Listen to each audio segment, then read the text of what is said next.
তোমাকে বিয়ে করে আমার জীবন শেষ হয়ে যাচ্ছে।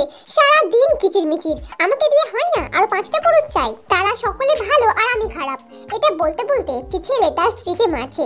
ছেলেটি হলো জুন জংকুক, একজন সদ্য গজিয়ে ওঠা বিজনেসম্যান। তার ওয়াইফ কিম তেইয়ং। তাদের বিয়ে হয়েছে 2 বছর হয়নি। ইতিমধ্যেই বাড়িতে প্রায় সময় ঝগড়া হয়। জংকুক গায়ে হাত তোলে। জংকুক এমনি খুব শান্ত স্বভাবের মানুষ, কিন্তু বেশ কয়েকদিন হলো সে খুবই রুড ব্যবহার করছে। কি রে, এখন কেন কান্না বেরোচ্ছে? তুই আমাকে বুঝিস না? আমাকে কেন তোর মুখ দেখতে হয়? চলে যা এখান থেকে, তোকে নিয়ে সংসার হবে না। তুই কান্না মুছে। ক্ষমা করবেন, আপনার সঙ্গে আমার সংসার হবে না। আপনাকে নিয়ে সংসার করা যায় না। আমি আপনার সঙ্গে থাকতে চাই না। আপনি আমাকে চরিত্রহীন বলেছেন, আর আপনি কি ধোয়া তুলসী পাতা? পতিতালয়ের গলিতে দাঁড়িয়ে আপনি কি করছিলেন? ভেবেছিলেন জানতে পারবো না? না মুখ সামলে কথা বলো। থামুন, আপনি আমাকে চরিত্রহীন বলেছেন, এবার আমাকেও বলতে দিন আপনার চরিত্র কতটা ভালো। আমার অনেক পুরুষ চাই না, আপনার অনেক মেয়ে চাই। এটা শুনেই জংকুক তে বলে চিৎকার করে ওঠে। তখন তে জংকুকের গালে থাপ্পড় মেরে বসে। ওই নোংরা মুখে আপনি আমার নাম নেবেন না, আমি শুনতে চাই না। তাহলে কে ডাকবে তোকে? ওই ছেলেগুলো যারা তোকে বন্ধু বলে। জংকুক রাগে কাঁপছে। এটা তার জন্য চরম অপমান। তাদের মধ্যে হাতাহাতি হয়। পাশের ফ্ল্যাট থেকে কিছু লোক এসে তাদেরকে শান্ত করে। কয়েকজনের উস্কানিতে ব্যাপারটা পুলিশ পর্যন্ত গড়ায়। তারা ঠিক করে ডিভোর্স নেবে। তেকুকের বিয়েটা পরিবার থেকে দেখে হলেও তারা একে অন্যকে পছন্দ করত।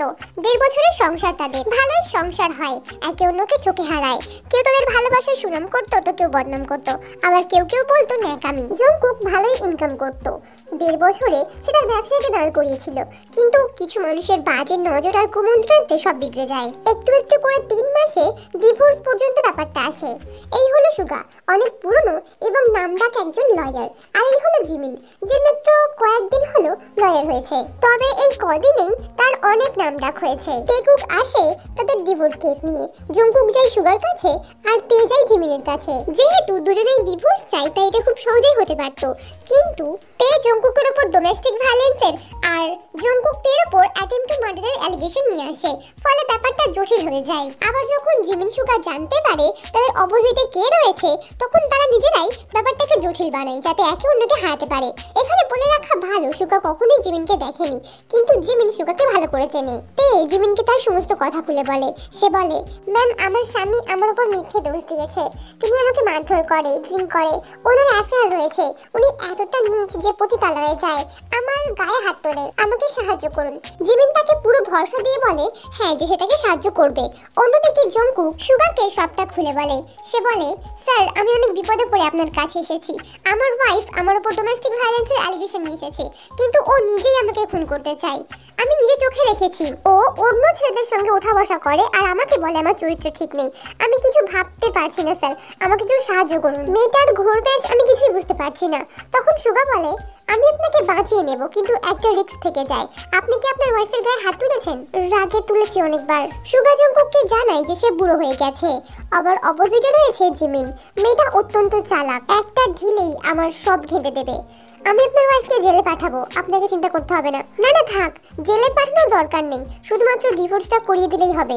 আমি ওকে ছেড়ে দেবো, তারপর দেখবো ওর কোন বয়ফ্রেন্ড ওকে নিয়ে যায়। সবাই ওকে ছিঁড়ে খাবে। এত যত্ন ওর সহ্য হলো না। আমি ছাড়লেই বুঝতে পারবে, সব বুঝতে পারবে। পরের দিন কেসটা স্টাডি করার সময় জিমিন বলে, আচ্ছা মিস্টার ইউনজুন, বলুন তো কালকে কেসটা কোন দিকে ঘোরাবে? ঠিক বুঝতে পারছি না। বিখ্যাত লয়ার মিন ইয়ুঙ্গি ওরফে সুগা ভার্সেস পার্ক জিমিন, খুব ইন্টারেস্টিং হবে। সবাই হেসে ওঠে। জিমিন আর সুগা একে অন্যের জন্য খুবই টাফ। এরা কখনোই মুখোমুখি হয়নি, আবার কখনো একই কেসে কাজ করেনি। পরের দিন কোর্টে যাওয়া হয়। যে হোক হলো আমাদের জজ। তার আদর্শ বিচার বুদ্ধির জন্য তিনি সত্যিই প্রশংসার যোগ্য। কোর্ট শুরু হয়। জিমিন প্রথম সুযোগ পায় তার বক্তব্য রাখার। সে বলে, থ্যাংক ইউ ইওর অনার, আমাকে প্রথম কথা বলার সুযোগ করে দেওয়ার জন্য। আমার মক্কেল কিম তেইয়ং, তিনি তার স্বামীর কাছেই নির্মম অত্যাচারের শিকার। তাদের বিয়ে হয়েছে 1 বছর 9 মাস। তাদের বিয়ের বছর পেরোতেই মিস্টার জংকুক তার আসল রূপ দেখাতে শুরু করে। তিনি মদ্যপান করেন, পতিতালয়ে যান এবং তার স্ত্রী কিম তেইয়ং এর উপর নির্মম অত্যাচার করেন, মারধর করেন। তার মাত্রা দিনের পর দিন বেড়ে যায়। আমার মক্কেল কিম তেইয়ং বিভিন্ন ভাবে নিজেকে বাঁচানোর চেষ্টা করেছে, কিন্তু সে সফল হতে পারেনি। উল্টে তার স্বামীর অত্যাচার বেড়ে যায়। কদিন আগেই মিস কিম তেয়াং যখন তার স্বামীর স্বরূপটি তার স্বামীর সামনেই বলে, তখন তার স্বামী ভয় পেয়ে যায়। যখন মিস কিম তেয়াং এর স্বামী অর্থাৎ জংকুক জানতে পারে যে তার ওয়াইফ সব জেনে গিয়েছে, তখন তাকে প্রাণে মেরে দেওয়ার জন্য গলা টিপে ধরা হয়। আমি মহামান্য আদালতের কাছে আবেদন করব যে এই অন্যায়ের যেন সঠিক বিচার হয়। মিস কিম তেয়াং যেন তার সঠিক বিচার পায় এবং অভিযুক্ত জংকুক যেন তার যোগ্য শাস্তি পায়। That's all your honour. এবার সুগা বলতে শুরু করে, ইওর অনার, আমার বিপক্ষীয় বন্ধু হয়তো কিছু ব্যাপারকে স্কিপ করছে, হয়তো বা ভুলে গিয়েছে। কোনো ব্যাপার না, আমি মনে করিয়ে দিচ্ছি। মিস্টার জংকুক আর মিস কিম তেয়াং এর বিবাহ হয়েছে 1 বছর 9 মাস, কিন্তু হঠাৎ করে পরিস্থিতি এমন কেন হলো তা জানার দরকার রয়েছে। মিস্টার জংকুক অত্যন্ত ভদ্র এবং শান্ত প্রকৃতির মানুষ। কিম তেয়াং এর সঙ্গে তার সম্পর্ক ততদিন ভালো ছিল যতদিন না সে জানতে পারে কিম তেয়াং পরকীয়ায় লিপ্ত হয়েছে। একজন স্বামীর কাছে তার স্ত্রী সবথেকে প্রিয়, আর একজন স্ত্রীর কাছেও তার স্বামী সবথেকে প্রিয়, কিন্তু এই ব্যাপারে তা হয়নি। মিস কিম তেয়াং এর কাছে মিস্টার জংকুক অত্যন্ত অপ্রিয় একজন মানুষ। সে তো মিস্টার জংকুককে একদম সহ্যই করতে পারত না, এমনকি তার খাবারে ড্রাগ দিয়ে তাকে শেষ করে ফেলার পরিকল্পনা করেছেন, এমনকি সেই পরিকল্পনাকে বাস্তবায়িত করার চেষ্টাও করেছেন। Objection your honour, objection overruled. Jimin objection বলাই প্রথমবারের মতো সুগার নজর জিমিনের দিকে যায়। সুগা 36 বছর বয়সী এক পুরুষ, কিন্তু সে পুরুষই তো। তার সামনে দাঁড়িয়ে রয়েছে ধানি লঙ্কার মতো দেখতে একটা মেয়ে। মেয়েটি দেখতে আকর্ষণীয়। সুগা ভাবেইনি তার অপোনেন্ট পার্টি এত সুন্দর হবে। সে তার কথাই ভুলে যায়। জর্জ তাকে পারমিশন দেয় কথা বলার। Thank you your honour. Miss Jimin miss Kim Taeyang পরপুরুষে আসক্ত ছিল। তার স্বামীকে তার সহ্য হতো না। মিস কিম তেয়াং পরপুরুষে আসক্ত ছিল, সে তার স্বামীকে সহ্য করতে পারতো না। শুনেছি, আপনার আর কিছু বলার থাকলে বলুন। ইয়েস স্যার, যখন তিনি আমার মক্কেলকে খুন করতে পারলেন না, তখন তিনি নিজে মেয়ে হওয়ার সুযোগ নিলেন এবং আমার ক্লায়েন্টের উপর ডোমেস্টিক ভায়োলেন্সের অ্যালিগেশন নিয়ে আনেন। মিস জিমিন, আপনার কিছু বলার থাকলে বলুন। Thank you sir. আমার প্রতিপক্ষ বন্ধু বলছেন যে আমি একটা বিষয় স্কিপ করেছি, কিন্তু উনি হয়তো মনে রাখেননি কিংবা কান খুলে শোনেননি যে আমি বলেছি আমার ক্লায়েন্ট বিভিন্নভাবে নিজেকে বাঁচানোর চেষ্টা করেছে। Objection your honour. Objection proceed. Thank you sir. Miss Jimin বলছেন ওনার ক্লায়েন্ট বিভিন্নভাবে নিজেকে বাঁচানোর চেষ্টা করেছেন। উনি হয়তো নিজেকে বাঁচানোর ব্যাখ্যাটা ভুল করেছেন। নিজেকে বাঁচাতে অন্য কাউকে খুন করতে হয় না। আমার ক্লায়েন্ট সত্যি ইনোসেন্ট। তিনি কখনোই মিস কিম তেয়াংকে কোথাও যাওয়া থেকে আটকায়নি। আমার প্রতিপক্ষ বন্ধু একটা ভুল বলে ফেলেছেন, তার জন্য আমি সত্যি সরি চাইছি। এই লোকটা মিথ্যে বলছে কেন? আমি তাকে আটকেছি, ঘরে বন্দি করে রেখেছি। তাকে আমি কখনোই বাইরে আসতে দিতে চাইনি। Objection your honour.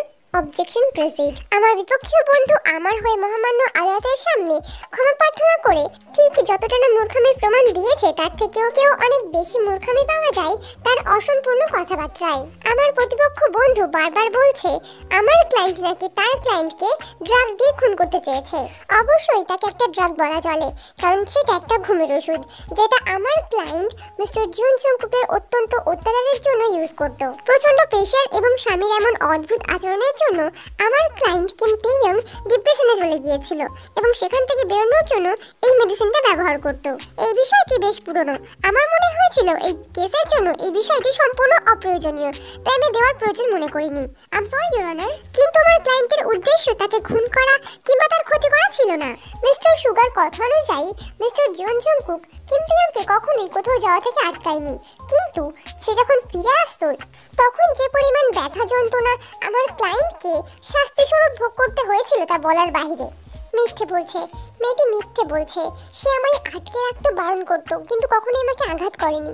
মিথ্যে কেন বলছে মেয়েটি? জিমিন ডাহা মিথ্যে কথা বলছে, কিন্তু তার মিথ্যে কথাগুলোতে যে পরিমাণ কনফিডেন্ট রয়েছে তাতে সুগাকেও ভয় পাইয়ে দিচ্ছে। জিমিন তখনও বলে যাচ্ছে, ইওর অনার, জুন জংকুক একজন চরিত্রহীন পুরুষ। বিয়ের পর তার সম্পর্ক রয়েছে বাইরের মেয়েদের সাথে। আমার বিপক্ষীয় বন্ধু হয়তো ভালো করে খোঁজ নেয়নি তার ক্লায়েন্টের চরিত্র কেমন। সে অত্যন্ত নিজ মনোবৃত্তির একটা মানুষ। পতিতালয়ের হাজার একটা মেয়ের সঙ্গে তার সম্পর্ক। আজকে এর বেড পার্টনার তো কালকে ওর বেড পার্টনার। একটি মেয়ের কাছে তার স্বামী সবথেকে প্রিয় পুরুষ, কিন্তু যখন সে মেয়েটি 1.5 বছর সংসার করার পর জানতে পারে তার স্বামী পতিতালয়ের নোংরা মেয়েদের প্রতি আসক্ত, তখন যে পরিমাণ কষ্ট হয়, যে পরিমাণ যন্ত্রণা হয়, সেটা আমার বিপক্ষীয় বন্ধু বা তার ক্লায়েন্ট কখনোই বুঝতে পারবে না। তে একটা মিথ্যেকে আঁকড়ে ধরে এত কষ্ট পাচ্ছে, কিন্তু আমাকে বলেনি কেন? নাকি আমি বুঝতে পারিনি? ছি, এত অযোগ্য আমি। ও আমাকে খুন করতে চায়নি, শুধুমাত্র ঘুমের ওষুধ দিয়েছে। ও খারাপ হোক যাই হোক, ও আমাকে খুন করতে চায়নি। তবে কি আমাকে সহ্য না করার কারণ কি এটাই? কিন্তু ও আমাকে ঘুম পাড়াতে চায় কেন? আমি তোমার জন্য সবসময় ভালো চেয়েছি তে। তুমি আমাকে ঘুম পাড়িয়ে দিয়ে আমার এড়ালে অন্য সবার সঙ্গে সময় কাটাবে? মানবো না, কিছুতেই মানবো না। আমার ডিভোর্স চাই। ডিভোর্সের পরেও আমি তোমায় শান্তি দেব না, ছাড়বো না আমি তোমাকে।